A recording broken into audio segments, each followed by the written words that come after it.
નમસ્કાર દર્શક મિત્રો, આજે હું આપને એક એવા વ્યક્તિને મળવા જઈ રહ્યો છું કે જેઓ કોચના પણ કોચ છે. એટલે એક રીતે એવું કહી શકાય કે અત્યારે જે ટ્રેન્ડ ચાલી રહ્યો છે માર્કેટમાં, કે કોઈ લાઈફ કોચ બનીને આવે છે, કોઈ એજ્યુકેશન કોચ બનીને આવે છે. અને એ કોચ એના ઘણા બધા પ્રકાર હોય છે, જેમાં બાળકોનો સમાવેશ થાય. બાળકો માટે કોચ હોય છે, યુવાનો માટે કોચિંગ હોય છે, અને કોર્પોરેટ કોચિંગ એ લગભગ આપણે બધા જાણતા જ હોઈએ છીએ. પરંતુ આ કોચિંગની જે વ્યાખ્યા અથવા તો એ પરિભાષા એ બદલી નાખનાર એ વ્યક્તિને આજે હું આપની સમક્ષ લઈને આવ્યો છું.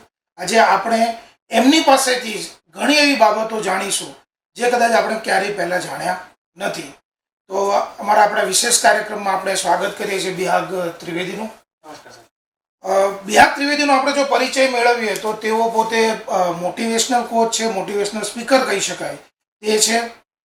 ખાસ કરીને એમની પાસે જે વિશેષતા છે એ છે ભગવદ્ ગીતા અને ચાણક્ય નીતિના તેઓ સર્ટિફાઈડ કોચ છે. કેવી રીતે શું છે તે આપણે આગળ જાણીશું. કોર્પોરેટ ટ્રેનર છે અને સોફ્ટ સ્કિલ ટ્રેનર છે. આ ઉપરાંત તેઓ પોતે પેરેન્ટિંગ પણ કરાવી રહ્યા છે. ઘણી જગ્યાએ આપણે સાંભળ્યું હશે, પણ આમનું જે પેરેન્ટિંગ છે એ સાવ અલગ છે. અત્યાર સુધીમાં તેઓએ લગભગ 7,000 જેટલા કોર્પોરેટ જે વ્યક્તિઓ છે એ બધાને તેઓ ટ્રેનિંગ આપી ચૂક્યા છે. 10,000થી વધારે વિદ્યાર્થીઓને તેઓ કોચિંગ આપી ચૂક્યા છે, ટ્રેનિંગ આપી ચૂક્યા છે. લગભગ 8થી 10 યુનિવર્સિટીમાં એમને એમની સેવા આપી છે. 30થી વધારે સ્કૂલોમાં એમણે સેવા આપી છે. મૂળ તો તેઓ ભાવનગરના છે. 2017માં તેમણે સુરતને પોતાની કર્મભૂમિ બનાવી અને મૂળ તેઓએ જે અભ્યાસ કર્યો છે અભ્યાસ યુકેમાં એટલે કે લંડનમાંથી અભ્યાસ કરી અને એક કંપનીમાં, એન્જિનિયરિંગ કંપનીમાં સીઈઓનું પોતે સેવા આપતા હતા. એ છોડી અને એમણે આ જે કોચ અથવા સ્પીકર અથવા તો ટ્રેનર એ તરીકેની એમની જર્ની ચાલુ કરી છે. બિહાગભાઈ, ખૂબ ખૂબ સ્વાગત છે આપનું. Thank you sir. શરૂઆત કરીએ કે વ્યક્તિ જ્યારે વિદેશમાં ભણવા જતો હોય ત્યારે એને એવું હોય કે ભાઈ હવે હું ડોલરમાં કમાઈશ અથવા પાઉન્ડમાં કમાઈશ. ત્યાં ભણીને પછી પાછું ભારત દેશમાં આવવું એ એટલે હું ના નથી પાડતા, પણ બહુ ઓછા જવલ્લે કિસ્સા જોવા મળે કે જે ફોરેન એજ્યુકેશન લઈ અને ફરી પાછા, કારણ કે બિહાગની પાછળ ત્રિવેદી અટક લાગે છે. અંબાણી તો લાગતી નહોતી કે એને પાછું ઇન્ડિયા આવવાનું. તો એ વિચાર શા માટે આવ્યો અને એને ઇમ્પ્લિમેન્ટ કેવી રીતે આવ્યો? સર બેઝિકલી 2007-8માં જ્યારે મારું ડિપ્લોમા ફિનિશ થયું ત્યારે મારી પાસે બે ઓપ્શન હતા. કે એક મને D2D એટલે કે ડિપ્લોમા ટુ ડિગ્રીમાં એડમિશન મને ઓલરેડી મળી ગયું હતું પ્રોડક્શનમાં, અને બીજું કે મારી પાસે એક ઓપ્શન એ હતો કે ફોરેન જઈને સ્ટડી કરવું. આમ જોવા જઈએ તો જ્યારે મેં મારું ડિપ્લોમા ફિનિશ કર્યું 2007-3માં, ત્યારથી મારું એક ડ્રીમ હતું કે મારે ફોરેન સ્ટડી કરવા જવું છે, પણ મારે મારી જાતે સ્ટડી કરવું છે. કોઈની હેલ્પ નહીં, ફાધરની નહીં કે કોઈ રિલેટિવ્સ હેલ્પ નહીં. તો 2003માં ડિપ્લોમા પૂરું કર્યા પછી 4 વર્ષ મેં જોબ કરી અને મેં એટલો પૈસો ભેગો કર્યો કે હા હું મારી એક સેમેસ્ટરની ફી ત્યાં પે કરી શકું. 2007માં મેં આયલ્સ આપી અને સ્કોટલેન્ડની એક યુનિવર્સિટી છે ત્યાં એપ્લાય કર્યું. એ લોકોએ ત્યાં રિટર્ન ટેસ્ટ લીધી અને રિટર્ન ટેસ્ટ લીધા પછી ઓલ ઓવર ઇન્ડિયામાંથી એ લોકોએ 2 જ જણને સિલેક્ટ કર્યા કે જેને એ લોકોએ ડાયરેક્ટ લાસ્ટ યર એન્ટ્રી. આમ જોવા જઈએ તો બીના ત્યાં 3 વર્ષ છે, પણ મને ડાયરેક્ટ લાસ્ટ યર એન્ટ્રી આપેલી, કેમ કે મારો જે સ્ટડીનો બેઝ હતો એ અને એ લોકોનો જે સિલેબસ હતો એ ઓલમોસ્ટ સેમ હતો. તો ટેસ્ટના આધારે મને એ લોકોએ ડાયરેક્ટ લાસ્ટ યરમાં એન્ટ્રી આપી. 1 વર્ષ ત્યાં મેં સ્ટડી કર્યું, તેમાં ટોપ કર્યું યુનિવર્સિટીમાં. પહેલા 6 મહિના તો એ લોકો શું ભણાવતા હતા કે હું શું ભણતો તો મને ખબર જ નહોતી, કેમ કે લેંગ્વેજનો ડિફરન્સ હતો. હા, ઇંગ્લિશ મારું પાવરફુલ હતું, બટ ધેન ઓલ્સો કે એ લેવલનું ઇંગ્લિશ અને આપણે જે ભણીએ છીએ એ ઇંગ્લિશમાં બહુ ડિફરન્સ હતો. તો પહેલાં 6 મહિનામાં કશું ખબર નહીં પડી. પછી 6 મહિનામાં ધીરે ધીરે ખબર પડી કે હા આવી રીતના સ્ટડી કરાય. સેલ્ફ સ્ટડી છે, બુક્સ, રેફરન્સ બુક્સ છે, કોઈ પર્ટિક્યુલર બુક્સ નથી. એ સિસ્ટમ મેં ત્યાં જોયું, એડ્યુકેશન સિસ્ટમ આખી. પછી સ્ટડી કર્યા પછી કેમ્પસમાં મને BMW જર્મનીમાં જોબ મળી. 2008-9માં રિસેશન આવ્યું યુકેમાં, અને ત્યારે BMWમાંથી એ લોકોએ લગભગ 600 જણાને છૂટા કર્યા, એમાં હું એક હતો. પછી મારી પાસે બીજા 2 ઓપ્શન હતા કે ત્યાં ફર્ધર સ્ટડીનું એડમિશન લઈને ત્યાં રહી જાઓ, અધરવાઇઝ ઇન્ડિયા પાછું આવવું. મારી માટે બહુ અઘરું હતું કે ઇન્ડિયા પાછું આવવું કે ત્યાં રહેવું. બટ ધેન ક્યાંક એવો વિચાર હતો કે ઇન્ડિયા પાછું જઈશ અને હું જે શીખ્યો છું ખાસ કરીને એડ્યુકેશન ફિલ્ડમાં એ મારે ઇમ્પ્લિમેન્ટ કરવું છે, મારે એડ્યુકેશન ફિલ્ડ થોડું ચેન્જ કરવું છે. અને એ વિચારે હું ઇન્ડિયા પાછો આવ્યો કે ના મારે કશુંક ઇન્ડિયા માટે કરવું છે. કેમ કે એડ્યુકેશન સિસ્ટમ હું જે ત્યાં જોઈને આવેલો, યુકેમાં છે, જર્મનીમાં છે, સ્કોટલેન્ડમાં છે, હું જે જોઈને આવેલો હતો ને એ મને બહુ જ ગમી કે આ એકચ્યુઅલી જે એડ્યુકેશન સિસ્ટમ જે છે ને એ આપણી એડ્યુકેશન સિસ્ટમ છે, આપણે ફોલો કરવી જોઈએ. તો આ માટે હું વાંચવાનું છે. એટલે બિહારભાઈ, તમે જે એજ્યુકેશન સિસ્ટમની વાત કરી કે ત્યાંની એજ્યુકેશન સિસ્ટમ અને આપણી એજ્યુકેશન, શું ડિફરન્સ છે બંને એજ્યુકેશન સિસ્ટમમાં અને તમને શું સુધારા લાગી રહ્યા છે? સર બેઝિકલી એડ્યુકેશન સિસ્ટમ વાત કરું તો આપણી એજ્યુકેશન સિસ્ટમ જે છે ને એ બેઝિકલી થિયરી બેઝડ છે, ક્લાસરૂમ એડ્યુકેશન છે, પ્રેક્ટિકલ એડ્યુકેશન બહુ ઓછું છે. જે એ લોકોનું છે ને most of practical education base છે. અગર આપણે થોડા વર્ષો પાછળ જઈએ તો જ્યારે આપણા રામ ભગવાન છે કે કૃષ્ણ છે એ લોકો જ્યારે ભણવા ગયા તો એ લોકો થિયોરિટિકલ બહુ ઓછું ભણ્યા છે, એ લોકો બધું પ્રેક્ટિકલ ભણ્યા છે. એ સિસ્ટમ જે છે પ્રેક્ટિકલ સ્ટડીની એ આપણી સિસ્ટમ છે બેઝિકલી. તો એ જે બ્રિટિશર્સ છે એ લોકો આપણી ઉપર આપણી જે સિસ્ટમ છે એ એડપ્ટ કરી છે અને એ લોકોની જે સિસ્ટમ છે એ લોકો આપણને આપી છે. એકચ્યુઅલી આપણા સ્ટડીમાં પ્રેક્ટિકલ, તમે આજે કોઈ પણ તમારું સ્ટડી ફિનિશ કરો અને કોઈ પણ કોર્પોરેટ્સમાં જાઓ જોબ કરવા કે તમારું ખુદનું સ્ટાર્ટઅપ સ્ટાર્ટ કરો, જ્યાં સુધી તમારી પાસે પ્રેક્ટિકલ નોલેજ નહીં હોય ને ત્યાં સુધી કંઈ કામ. થિયોરિટિકલ નોલેજ એક હદ સુધી જ કામ આવે છે, એ પછી પ્રેક્ટિકલ નોલેજ છે. તો આ જે ડિફરન્સ છે ને પ્રેક્ટિકલ નોલેજનો અને થિયોરિટિકલ નોલેજનો, એવું મોટો ડિફરન્સ છે. તો એઝ અ બિહાર ત્રિવેદી, એવું તો હું અપેક્ષા ન રાખી શકું કે તમે સિસ્ટમ ચેન્જ કરી નાખો, પણ તમે અહીં આવીને જે એજ્યુકેશન ફિલ્ડ સાથે જોડાયા એમાં કેટલો પરિવર્તન લાવવા માટેનો પ્રયાસ કરવામાં આવ્યો? સર તમે કીધું કે એક માણસ કંઈ ચેન્જ ના લાવી શકે. એક નાની એક સ્ટોરી છે. એક વખત એક છોકરો હોય છે, એ દરિયા કિનારે બેઠા હોય છે અને દરિયા કિનારે બહુ બધી માછલીઓ પાણીમાંથી તરીને કાંઠા પર આવી ગયો છે. છોકરો એક માછલી ઉપાડે છે અને પાણીમાં નાખે, બીજી ઉપડે છે, પાણીમાં નાખે. ત્યાંથી એક ભાઈ નીકળે છે, એ પૂછે છે છોકરાને કે તું કેટલી માછલીઓને બચાવી શકવાનો છો? આટલી બધી માછલીઓ છે ને તું એક જ છો એમ. એ છોકરો ત્યારે બહુ સરસ જવાબ છે, એટલીસ્ટ હું જે માછલીને પાણીમાં નાખું છું ને એનું જીવન હું બચાવી શકું, એટલો ફરક હું લાવી શકું છું. સેમ વસ્તુ મારી માટે છે કે હું એડ્યુકેશન સિસ્ટમ બદલવા માંગુ છું એવું નથી. હા, મારા સજેશન્સ ઘણા બધા છે કે જે એડ્યુકેશન સિસ્ટમને બેટર બનાવી શકે છે, પણ ફ્રોમ માય સાઈડ કે મારા તરફથી હું સ્કિલ બેઝડ લર્નિંગ છે એને પ્રોત્સાહન આપી રહ્યો છું. કે સ્કૂલોમાં છે, કોલેજીસમાં છે, કે આજે સ્કૂલોવાળા છે એ કોલેજીસમાં જશે, કોલેજવાળા છે સ્કૂલોમાં જશે, તો ત્યાં કઈ સ્કિલની રિક્વાયરમેન્ટ છે અને સપોઝ કોર્પોરેટ્સમાં જાય છે તો કઈ પ્રકારની સ્કિલ એમને હેલ્પફુલ થશે.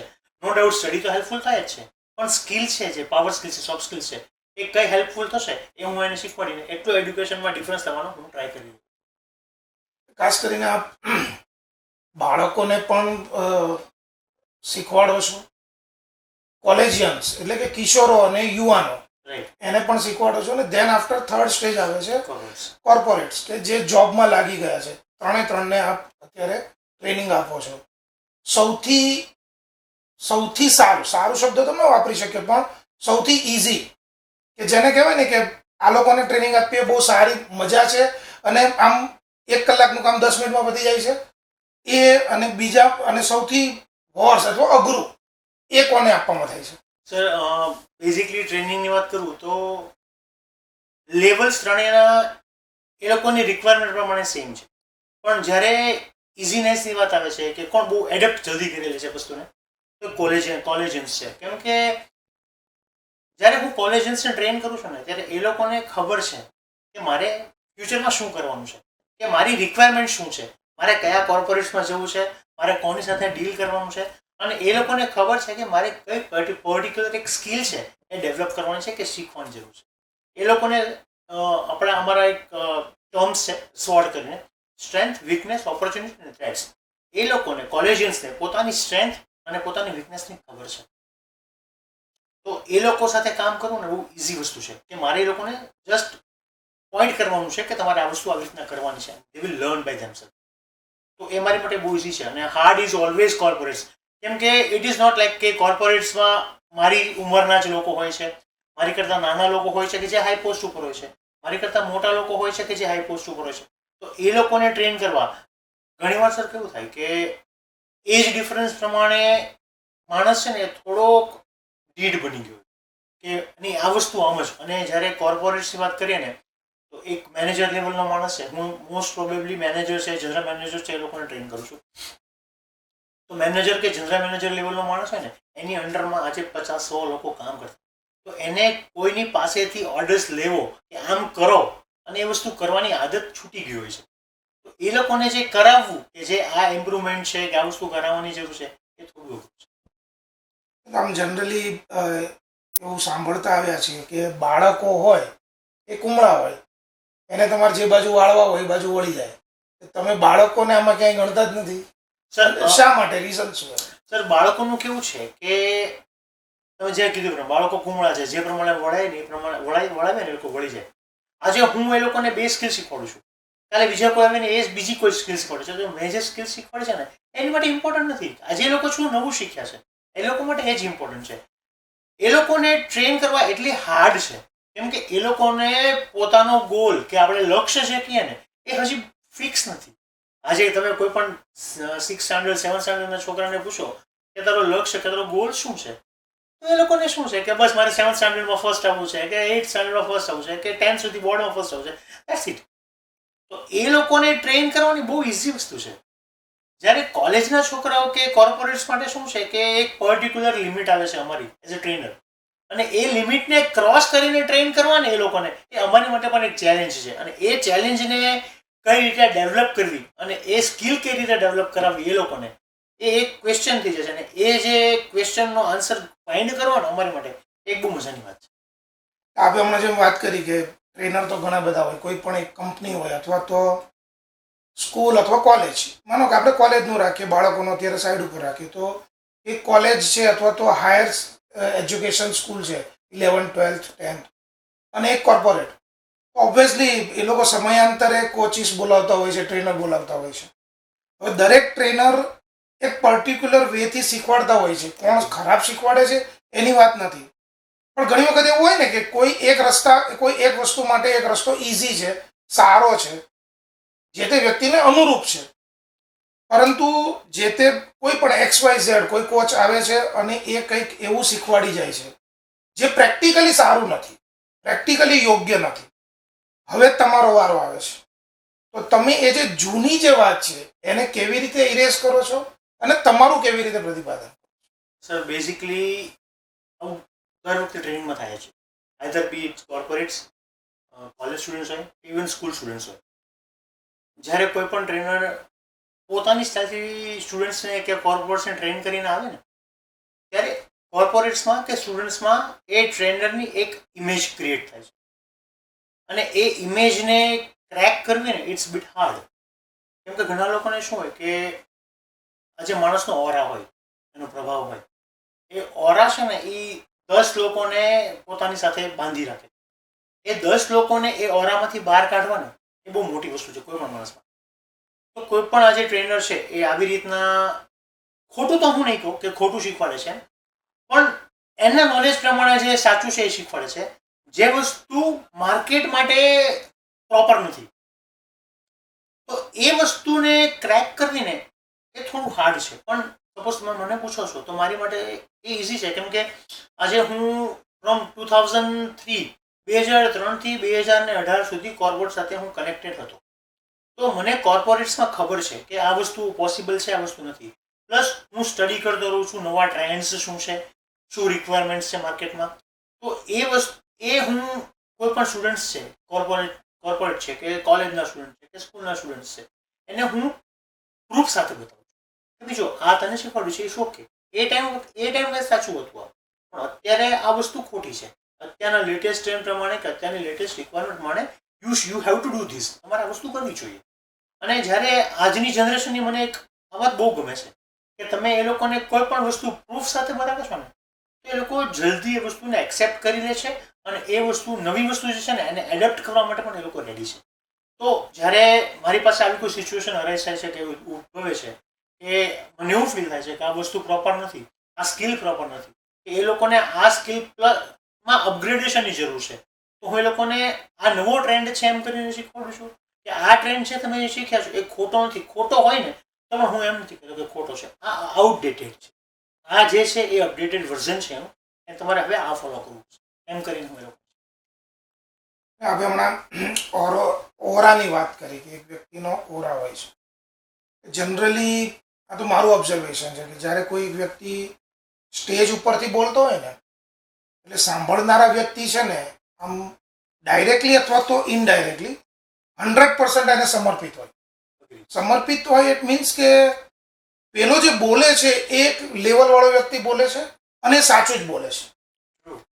હવે ઘણી વખત એવું થતું હોય છે કે આ જે ઇમેજ જે લિસનર અથવા તો જે સામે બેસનાર વ્યક્તિઓ છે એના મગજમાં પડે. હવે બાય ચાન્સ બને એવું કે ઘણી વખત એવું બને છે કે પેલો જે બોલે છે એ ખોટું બોલે છે. ખોટું બોલે છે એટલે કહેવાનો મતલબ એવો નથી કે એ પોતે જાણી જોઈને ખોટું બોલે છે, પણ એનું સીમિત જ્ઞાન છે. રાઈટ. તો જ્યારે જ્ઞાન સીમિત હોય અને જ્યારે એ પ્રકારનો જવાબ આપવાનો થાય તો હવે એ જે ઇમ્પેક્ટ પડતી હોય તો એ કેટલી ખરાબ અને ખોટી ઇમ્પેક્ટ પડે, તો એને તમે કેવી રીતે જસ્ટિફાઈ કરો છો? સર, પહેલી વસ્તુ તો એ છે કે મારા કોઈ પણ સેશન્સ આવો કોઈ ક્વેશ્ચન આવે છે સામે, અને લગભગ નોટ મી, જેટલા પણ ટ્રેનર્સ છે એ બધાને પર્ટિક્યુલર ઓલ ધ સેશન્સ, બધા જ સેશન્સમાં એક કે બે ક્વેશ્ચન્સ આવા આવતા જ હોય છે કે જેમાં એ લોકોનું જ્ઞાન સીમિત હોય. ખોટો જવાબ આપવો અને મિસ ઇન્ફોર્મેશન જે છે એ પાસ કરવી એ બહુ ખોટી વસ્તુ છે. આપણે કહેવાય છે ને કે હાફ ઇન્ફોર્મેશન છે ને એ વર્સ્ટ છે. તો કોઈને હાફ ઇન્ફોર્મેશન પાસ કરવી એની કરતાં ઇટ ઇઝ બેટર તો હું પર્ટિક્યુલરલી મારી પાસે જો આ વસ્તુનું જ્ઞાન નથી, હું સિમ્પલ કીધું છું કે મને આ વસ્તુની ખબર નથી, આ વસ્તુ મારા ફિલ્ડની નથી, અને મારા ફિલ્ડની હોય અને જો મને ખબર ન હોય તો પણ હું સ્વીકારી લઉં છું કે મને ખબર નથી. આપણે આપણું કીડ છે, સપોઝ હું એક્ઝામ્પલ આપું છું, કીડ આપણને 10 જાતના સવાલ પૂછે છે. જે 5th 6th સ્ટાન્ડર્ડમાં તમારો સન કે ડોટર હશે તો તમને 10 જાતના સવાલ પૂછશે. આપણે એને ખોટી ઇન્ફોર્મેશન નથી. અગર આપણને ખબર નથી આપણે શું કહીએ છીએ, મને ખબર નથી, પછી શું, પછીનું સ્ટેપ શું છે? આપણે આખીને અટકી જઈએ છીએ. મારા સેશન્સમાં બી મને ખબર નથી વસ્તુની, મને આવો કોઈ ક્વેશ્ચન આવે છે તમે કીધું પ્રમાણે, તો હું એ કહીને અટકી નથી જતો કે આ વસ્તુની નોલેજ મને નથી. બસ આ વસ્તુ નોલેજ નથી, તો હવે આ સાચી ઇન્ફોર્મેશન શું છે ચલો સાથે ફાઇન્ડ કરીએ. આજે કોઈ પણ ટેલર સ્ટુડન્ટ્સને કે કોર્પોરેટ્સને એમ કે ને ચલો સાથે ફાઇન્ડ કરીએ, એને એવું લાગે છે કે ના ના સરને ખબર નથી, પણ સર એ રેડી છે એક્સેપ્ટ કરવા માટે કે બધા પાસે બધી વસ્તુનું નોલેજ હોવું જરૂરી નથી.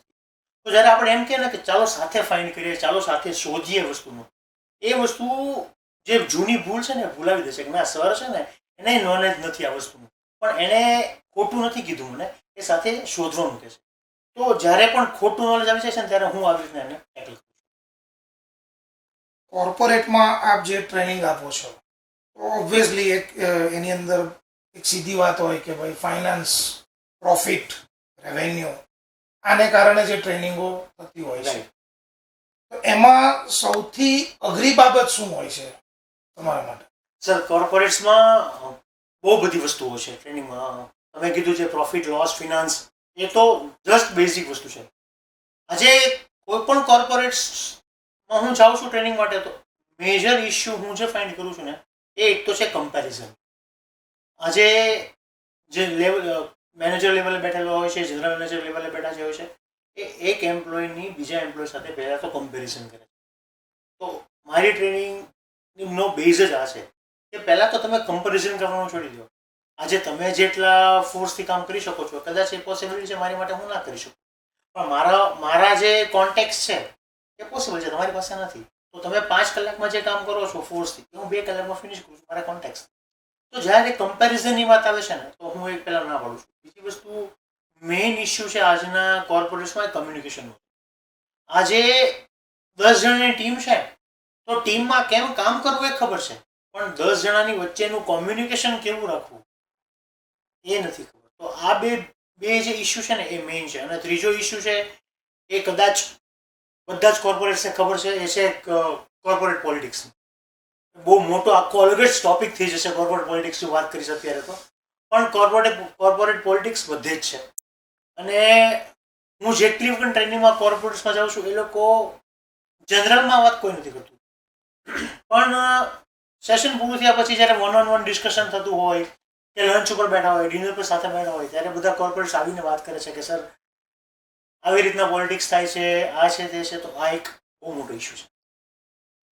આવો જ એક સેમ સવાલ વિદ્યાર્થીઓ માટે, ખાસ કરીને કોલેજના વિદ્યાર્થીઓ અને હાયર સેકન્ડરીના વિદ્યાર્થીઓ, એમાં સૌથી અઘરું શું લાગે છે?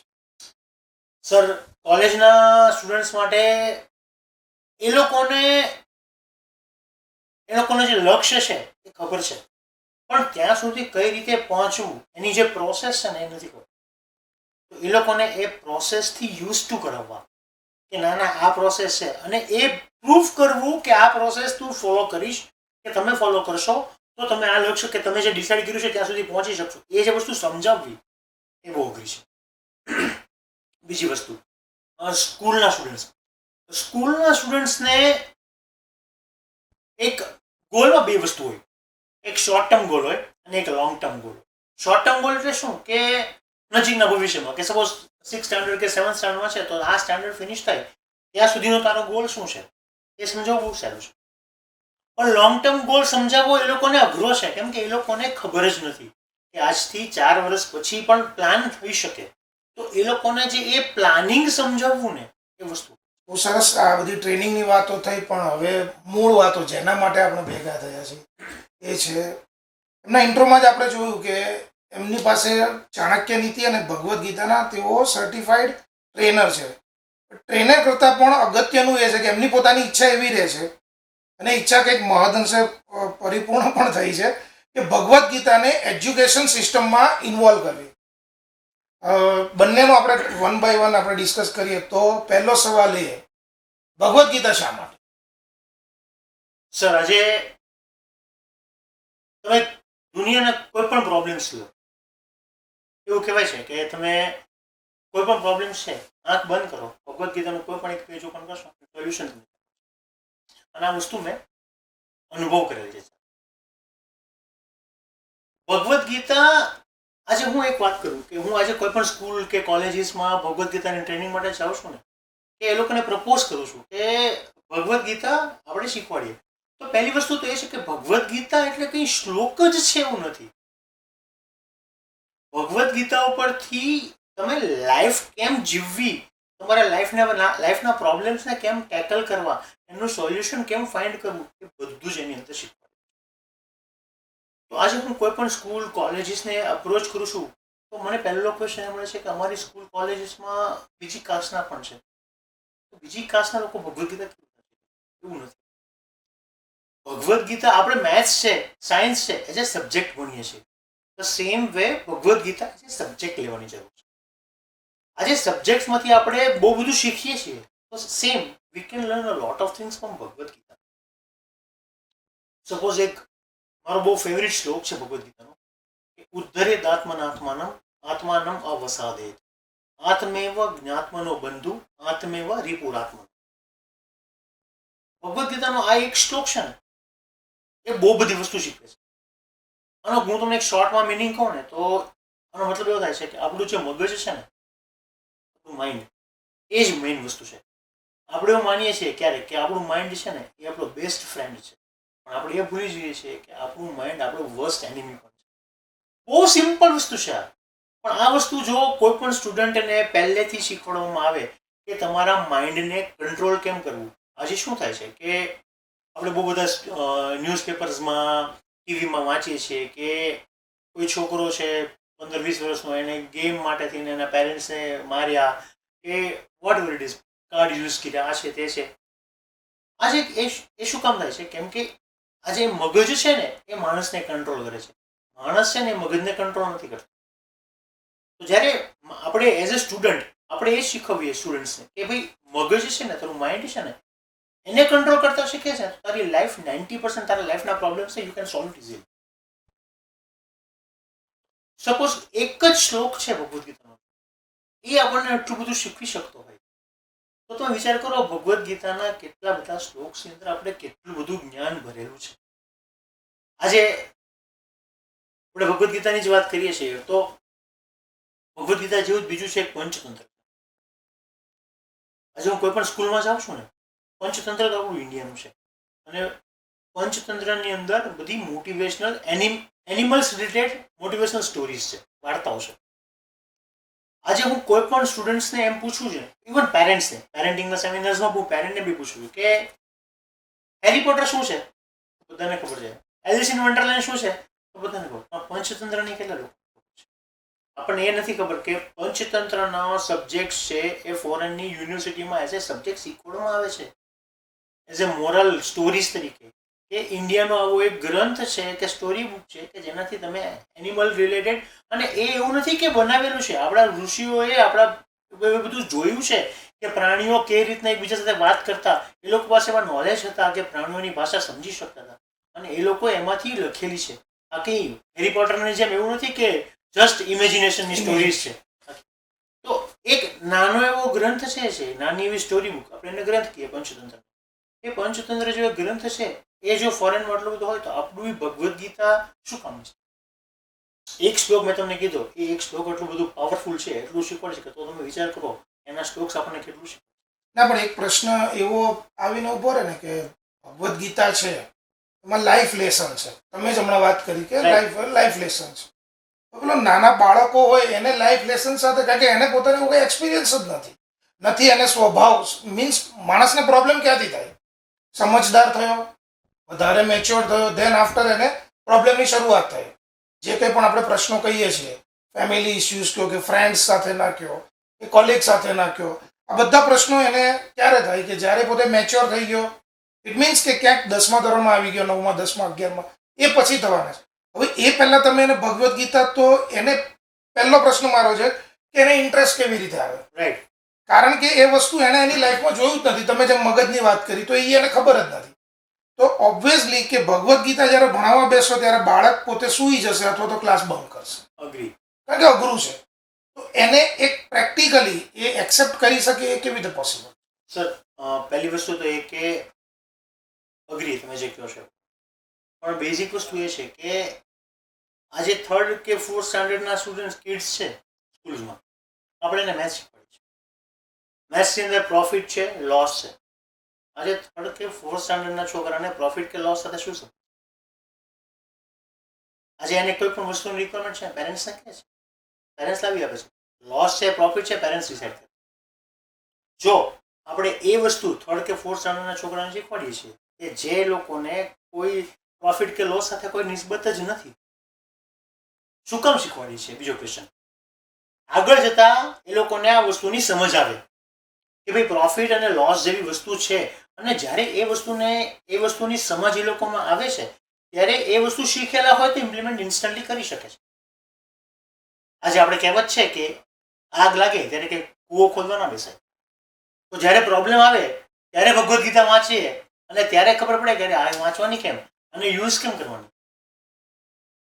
એનો મતલબ નહીં. જો પહેલેથી છે શીખતા આવ્યા હોઈએ કે હા ભગવદ્ ગીતા નામની એક બુક છે, નામનો એક ગ્રંથ છે, આપણો છે, એની અંદર આવી વસ્તુ આપણને શીખવાડવામાં આવે છે, તો આજે કોઈ પણ લાઈફના પ્રોબ્લેમમાં એ વસ્તુ યુઝ કરી શકે. હવે બીજી વસ્તુ બહુ સરસ પૂછે કે ઇન્ટરેસ્ટિંગ કેવી રીતે બનાવવું. 100% હું એમ નથી કહેતો કે ભગવદ્ ગીતામાં શ્લોક્સ નથી, શ્લોક્સ છે જ. શ્લોક્સને રિસાઇડ કરવાની પણ એક રીત છે. શ્લોક્સની અંદર, ભગવદ્ ગીતાની અંદર સ્ટોરીઝ છે, વાર્તાઓ છે. આજે કોઈ પણ વસ્તુને તમારે શીખવાડવી હોય તો તમે એને વાર્તા બનાવી શકો. સપોઝ હું એક સ્ટોરી કહીશ તમને કે એક વખત એક છોકરો હતો, એ રસ્તા પર ચાલતો જતો. બે છોકરા સામેથી આવ્યા અને એને પૂછ્યું, એને કીધું છોકરાને કે તારે પૂંછડી છે? નથી. આગળ ચાલ્યો.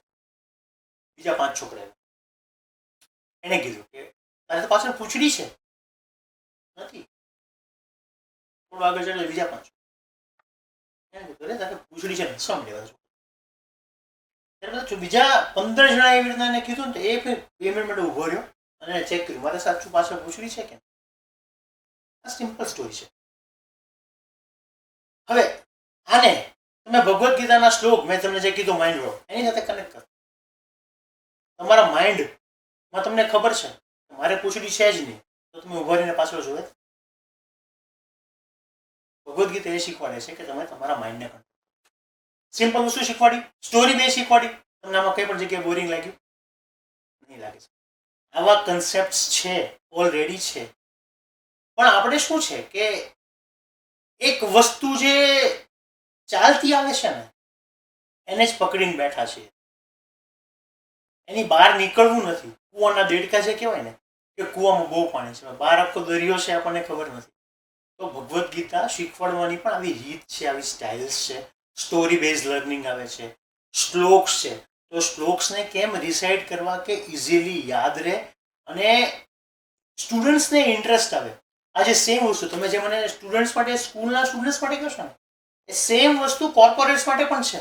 આજે કોર્પોરેટ્સને હું ભગવદ્ ગીતા શીખવાડવા જાઉં છું ને તો પહેલા તો એ લોકોને બી એવું જ લાગે છે કે ભગવદ્ ગીતા હવે અમે શું શીખવાડ, અમે તો કોર્પોરેટ્સમાં આવી ગયા. પણ જ્યારે એ લોકો આ સ્ટાઇલથી શીખે છે ને ત્યારે એ લોકોને એમ થાય છે કે ના ના ઘણું બધું હજી શીખવું. અને એટલે જ કે આજે કોઈ પ્રોબ્લેમ આવે આપણને ખબર હોય કે કોઈ પણ પ્રોબ્લેમ આવશે એનું સોલ્યુશન કેવી રીતના લાવવાનું છે. મારી પાસે એક વસ્તુ છે કે જે હું વાંચીશ કે જેનું નોલેજ મને હશે તો હું પ્રોબ્લેમનું સોલ્યુશન લાવી શકીશ.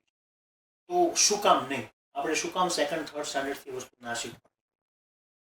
માની લીધું કે ચલો ભગવદ્ ગીતા આઈ થિંક કદાચ એને દાખલ કરે છે એટલે એક્સેપ્ટ ચલો કદાચ માની શકીએ.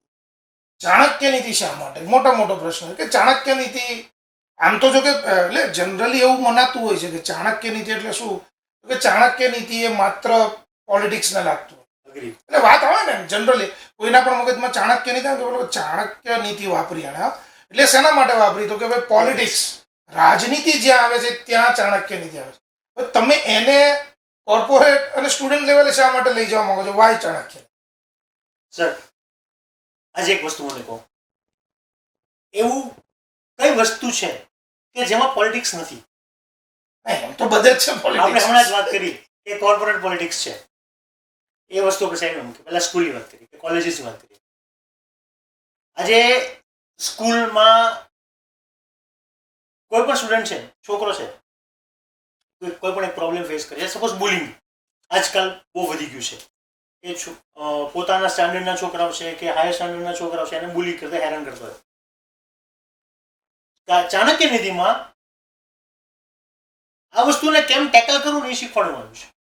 બુલિંગને કેમ ટેકલ કરવું, ભાષા એ લોકોની છે, ચાણક્યની ભાષા છે, પણ એને કેમ ટેકલ કરવું શીખવાડવામાં આવ્યું છે. મેં તમને એમને વાત કરી માઇન્ડની. ચાણક્યએ એમ જ કીધેલું છે કે સપોઝ એક્ઝામ્પલ આપું કે આજે કોઈ પણ કાગડો છે ને એ કેટલી પણ વખત દૂધમાં નાય ને તો તે પગલો ન બને, વ્હાઈટ ના બને. આ ચાણક્ય નીતિનો શ્લોકનો પાઠ છે. આ વસ્તુ છે એ આપણે આપણા કિડને શીખવાડીએ અત્યારથી કે ભાઈ તને બોલી બધા કરે કરવા દે, મને ડોન્ટ વરી, એ એની સામું જોવાનું જ નહીં. ચાણક્ય નીતિમાં આપ્યું છે કે ઇગ્નોર કરો પહેલા. બીજો પાઠ છે ઇગ્નોર ના કરો તો તમારા એનિમીને નજીક રાખો. અને ત્રીજો પાર્ટ એ છે કે તમારા એનિમીને પ્રૂવ કરો કે યુ આર બેટર દેન.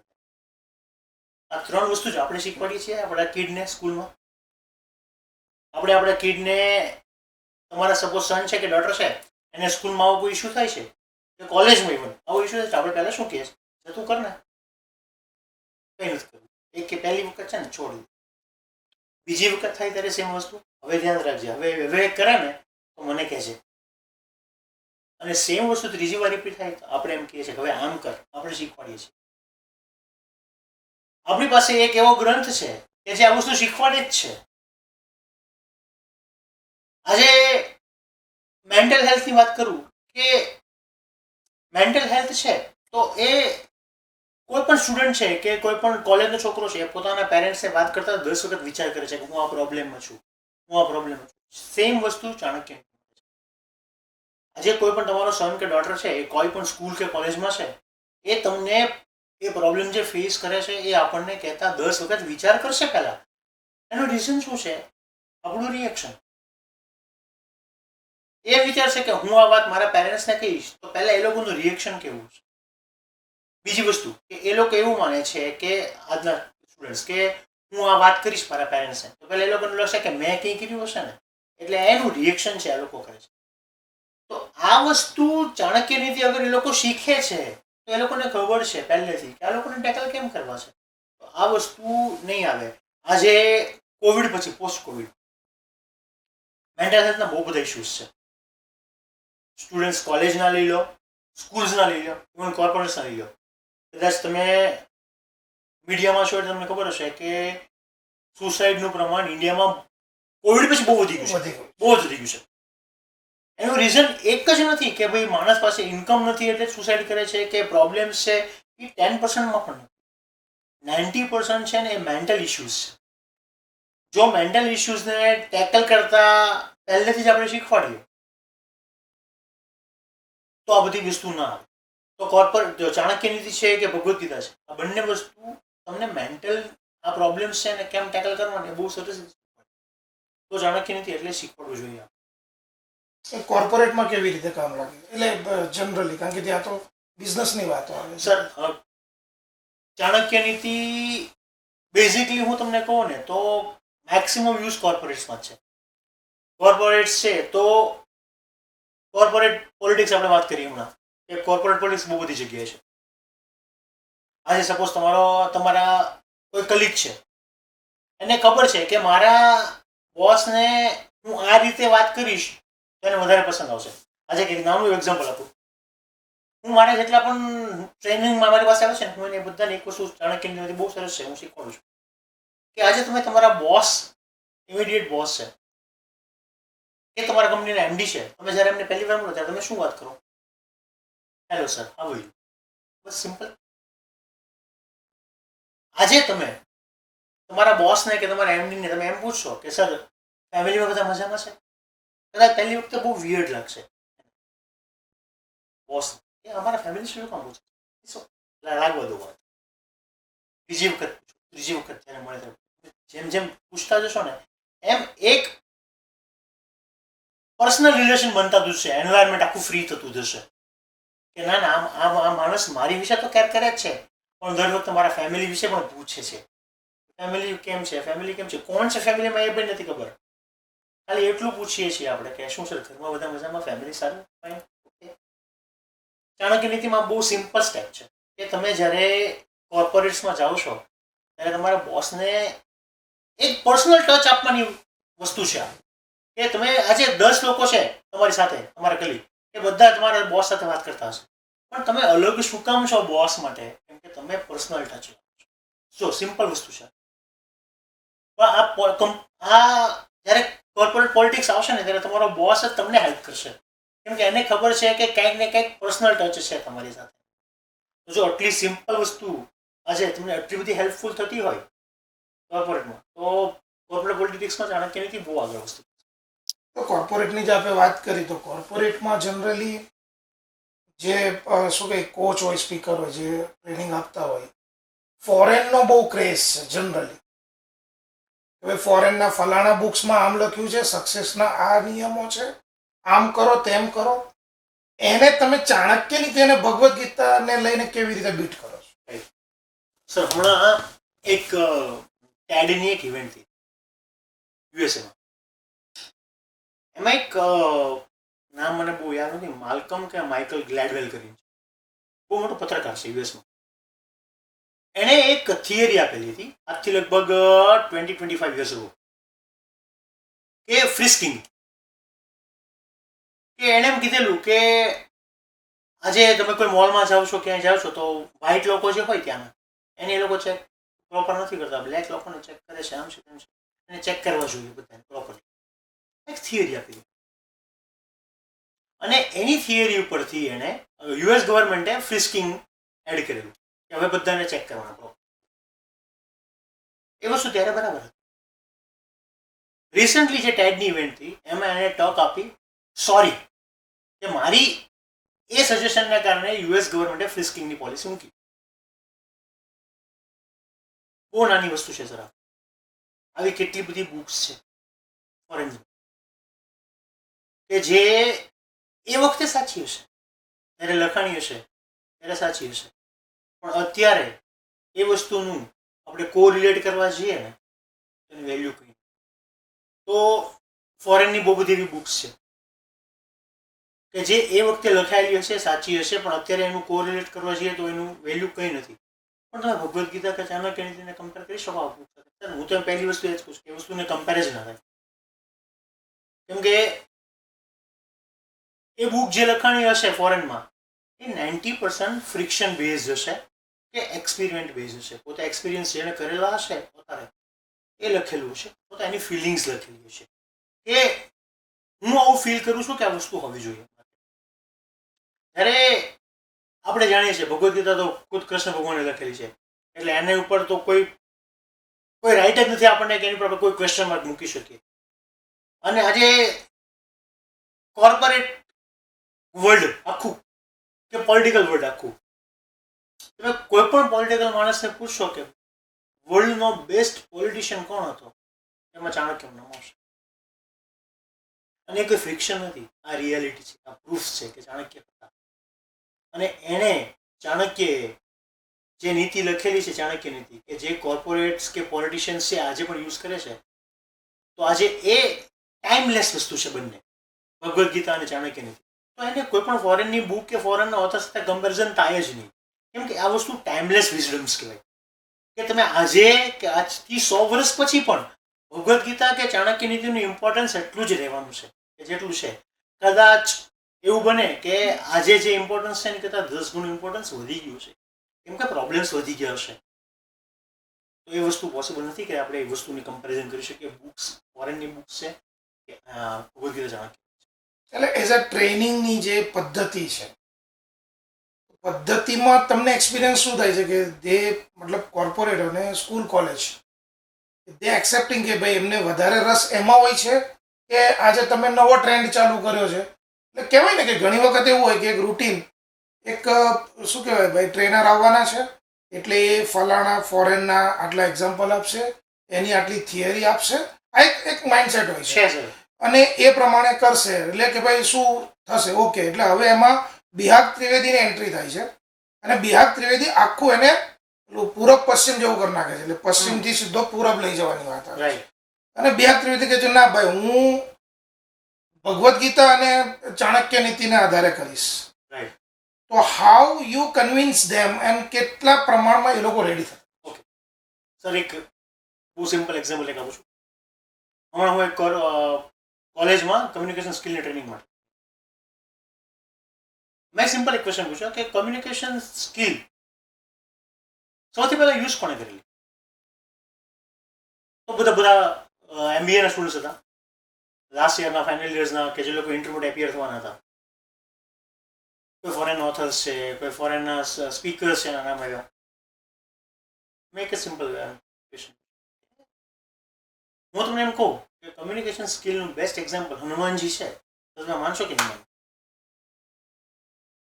તો ના પડી કે ના નથી. જ્યારે હનુમાનજી લંકા જાય છે પહેલી વાર સીતા માતાની શોધમાં, સીતા માતાને જ્યારે જોવે છે તો જઈને તરત સીધા સામે ઉભરી જાય છે?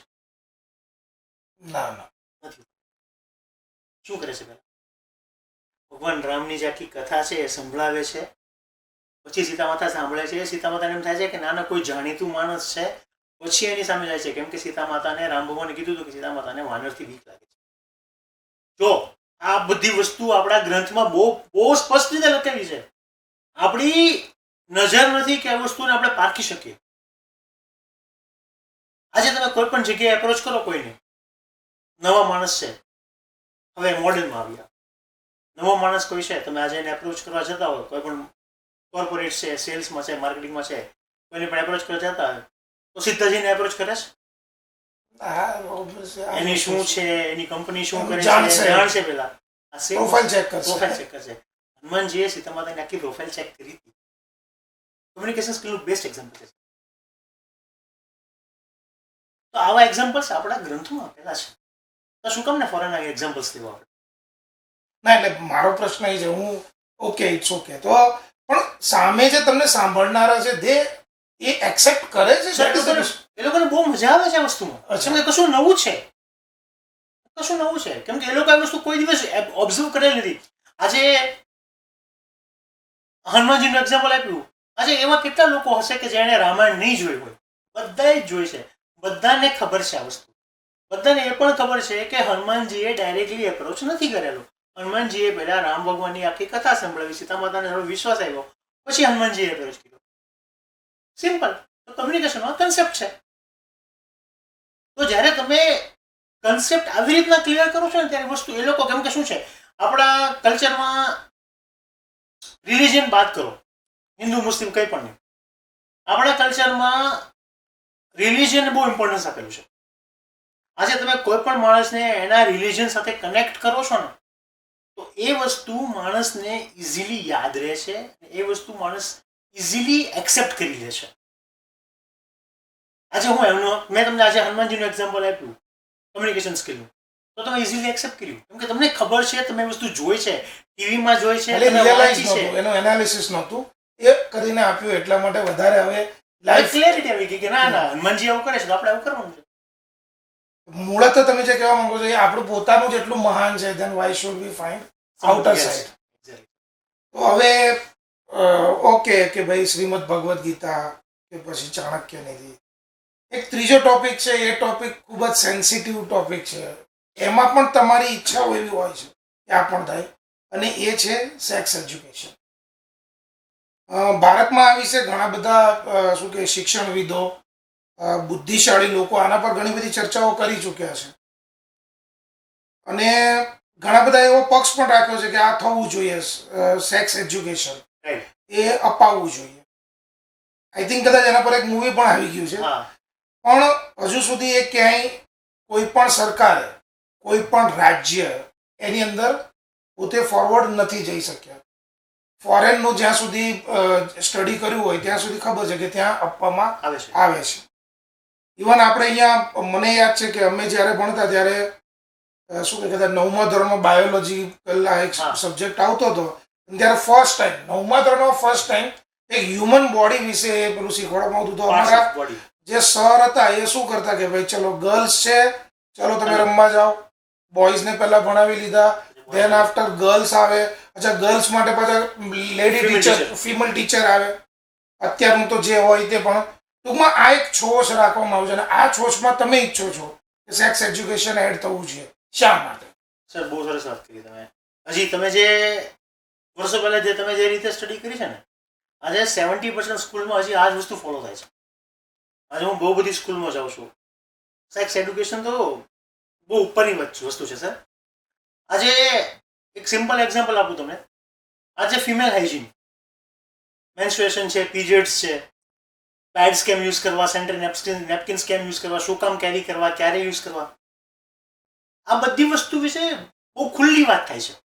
હવે સ્કૂલ્સમાં, કોલેજીસમાં ડોક્ટર્સ છે, ફિમેલ ડોક્ટર્સ છે, એના સેશન્સ થાય છે, સમજાવે છે ગર્લ્સને સ્કૂલમાં. સપોઝ સ્પેશિયલી ઇન સ્કૂલ કે જે લોકો ફર્સ્ટ ટાઈમ, સેકન્ડ ટાઈમ પીરિયડ્સમાં સ્કૂલની છોકરીઓ હતી હોય એ લોકોને. પણ તમે એવું ક્યાં સાંભળ્યું કે બોયઝને આ વિશે કોઈ એડ્યુકેશન આપે છે? બોયઝને education means sex education. Suppose આજે બોયઝ છે, આજે પુબર્ટી છે, સપોઝ પુબર્ટી છે. પહેલાના જમાનામાં પુબર્ટી એટલે શું સર કે હોર્મોનલ ચેન્જીસ થાય બોયઝમાં.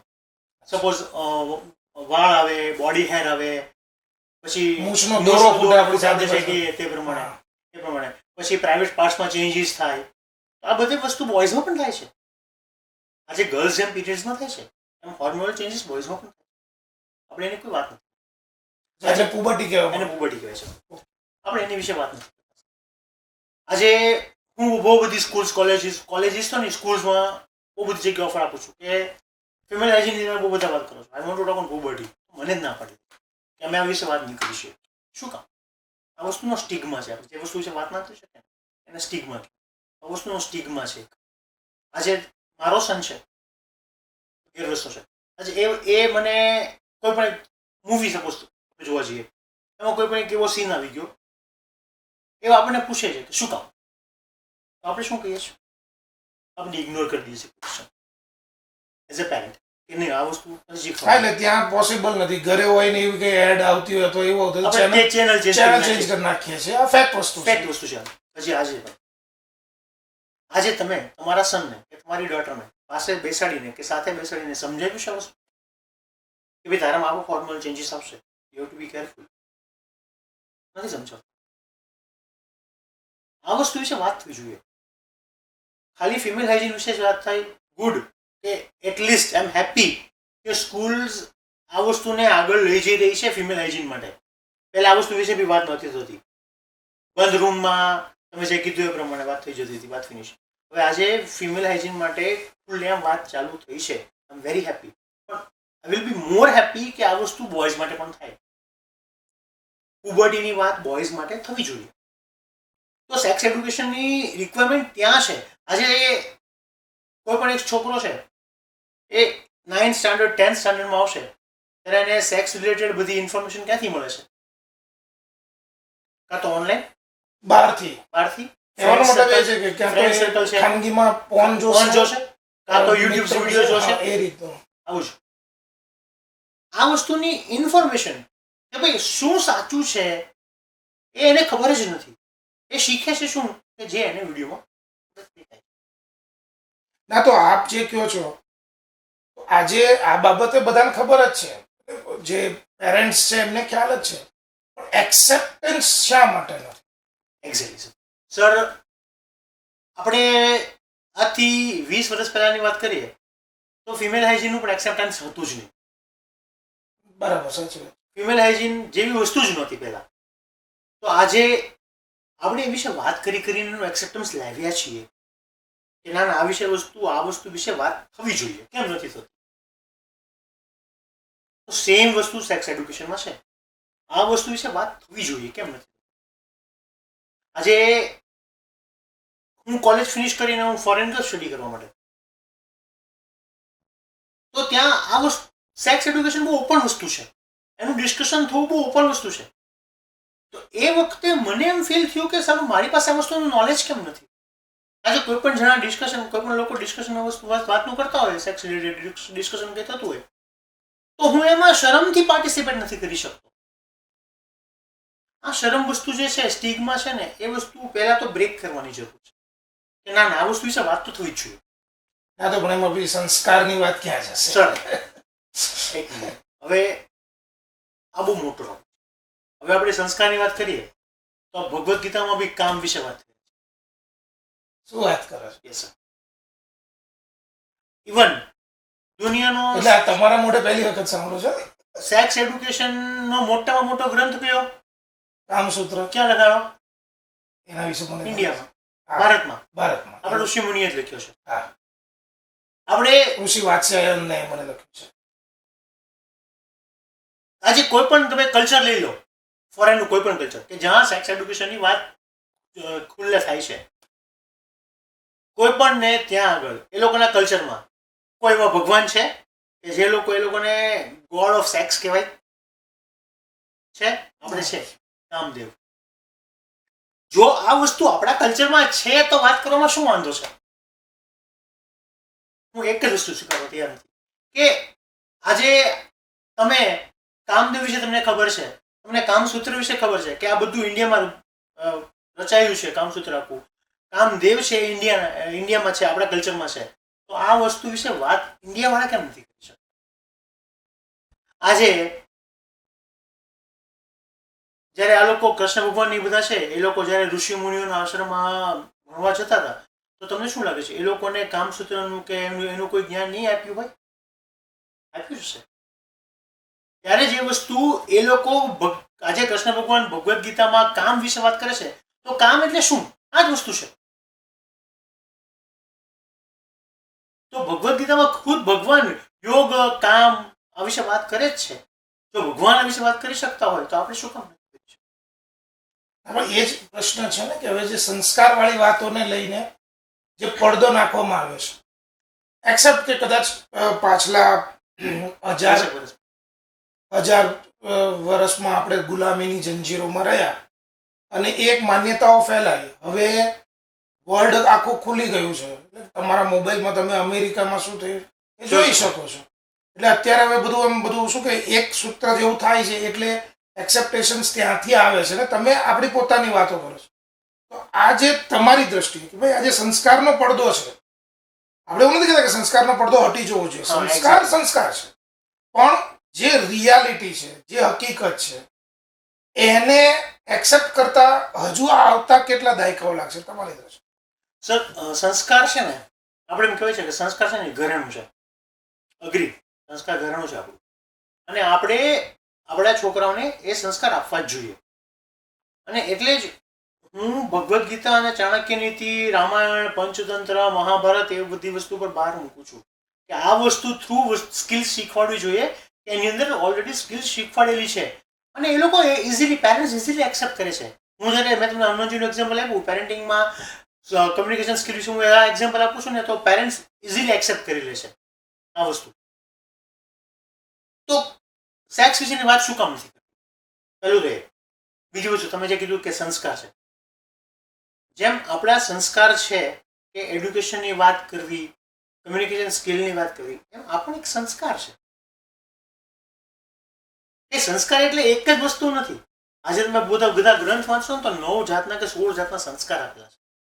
એટલે મનુષ્ય જીવનમાં 16 16 સંસ્કાર સંસ્કાર આવે આવે છે. છે. જન્મથી માંડીને મૃત્યુ સુધીમાં 16 સંસ્કાર હોય છે. તો આપણે એ સંસ્કાર વિશે વાત કરવી.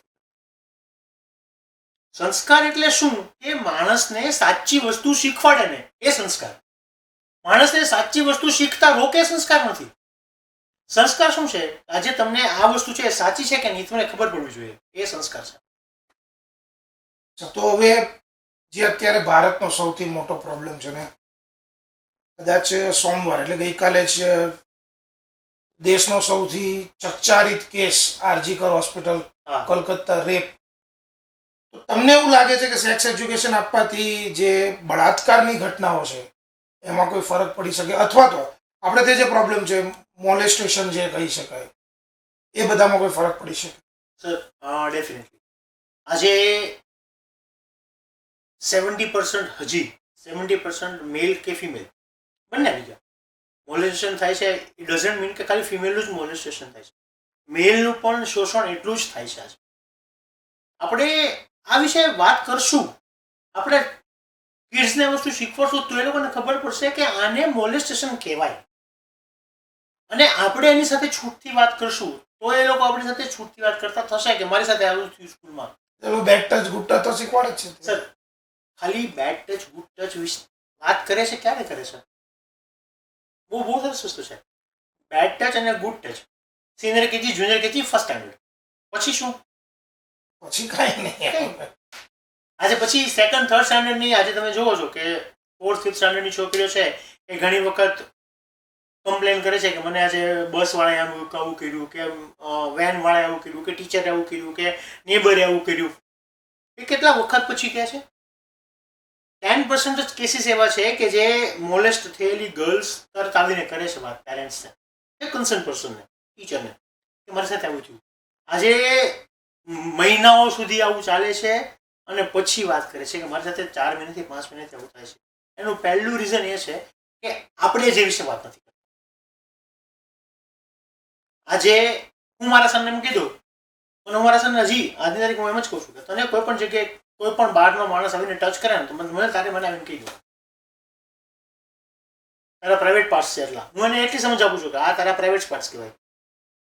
અને ટચ કરવાનો તારા પેરેન્ટ્સને અને તને અત્યારે એટલો જ અધિકાર છે.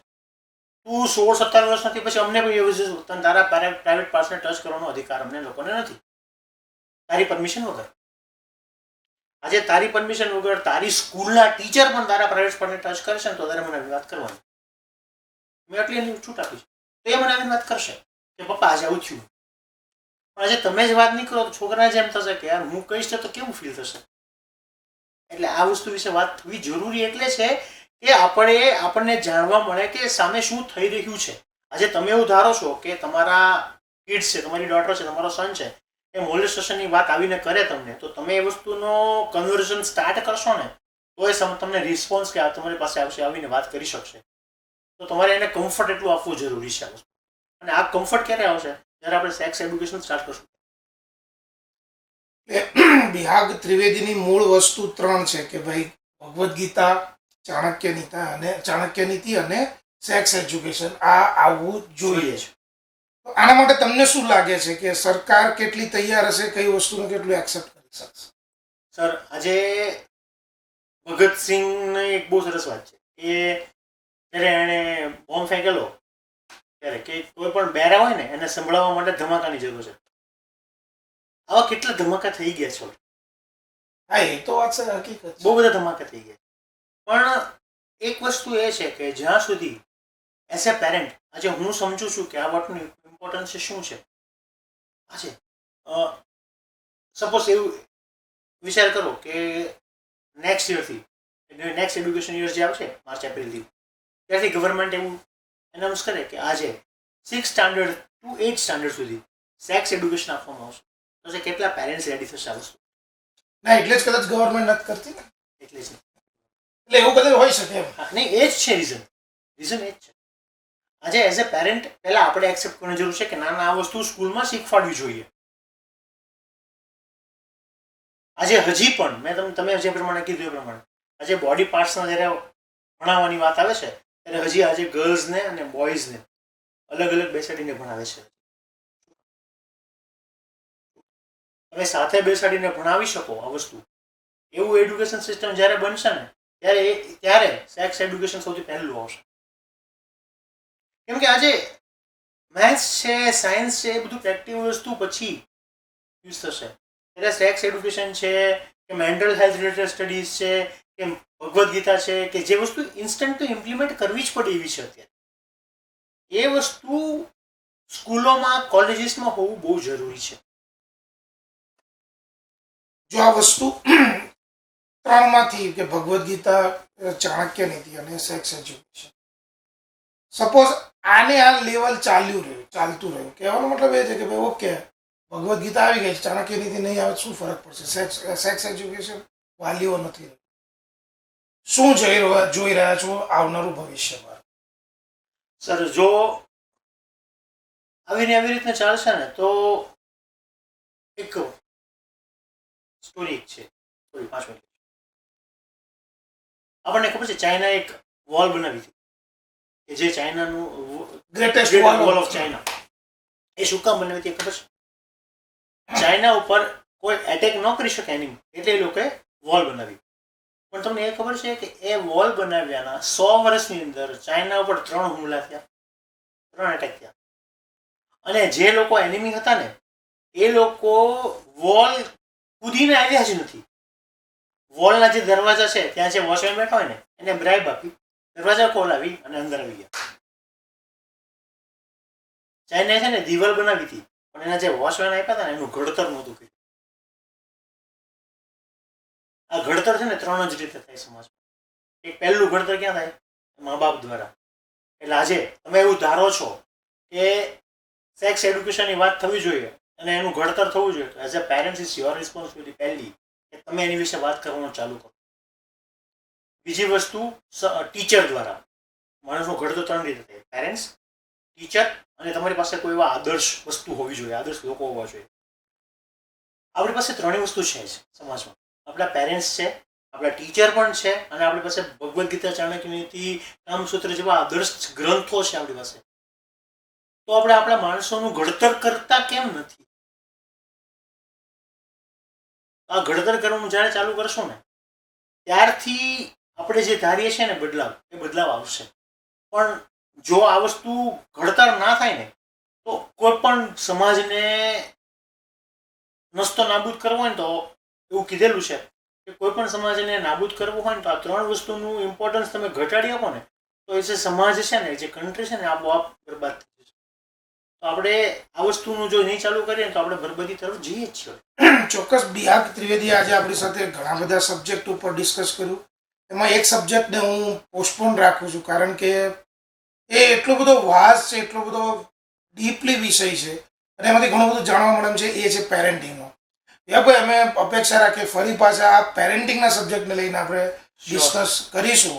બાકી જે એમના જે વિચારો છે એ વિચારોને જો આપણે જાણીએ, માણીએ અને મમડાવીએ, એટલે કે જો એના પર વિચાર કરવામાં આવે કે ભગવદ્ ગીતા, ચાણક્ય નીતિ અને સેક્સ એજ્યુકેશન આ 3 વસ્તુ જે છે એ 3 વસ્તુ આપણા જીવનમાં, આપણા બાળકોના જીવનમાં કેટલું જરૂરી છે, તો ચોક્કસપણે આપણને ખ્યાલ આવશે કે ક્યાંક ને ક્યાંક આ માણસ સાચો છે.